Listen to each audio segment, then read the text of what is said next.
Nagpositibo sa iligal na droga ang mga suspect na naaresto sa pagpatay sa pulis na sinimento sa septic tank sa Bulacan.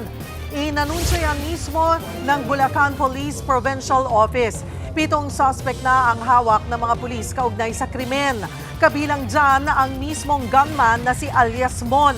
4 na iba pa ang patuloy na hinahanap.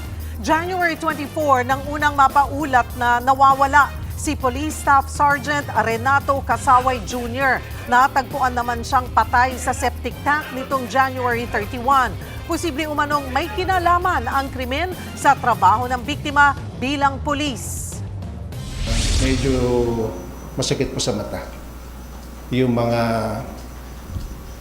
accomplishment at saka yung mga intelligence activities ng ating biktima.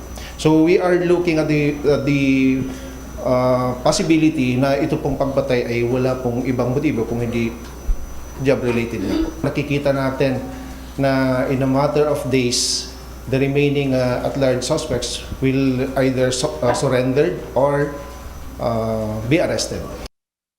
Mga kapatid, Cheryl Cosing po, maging maalam at may pakialam sa mga napapanahong issue at headlines. Mag-follow at mag-subscribe na sa social media pages ng News 5.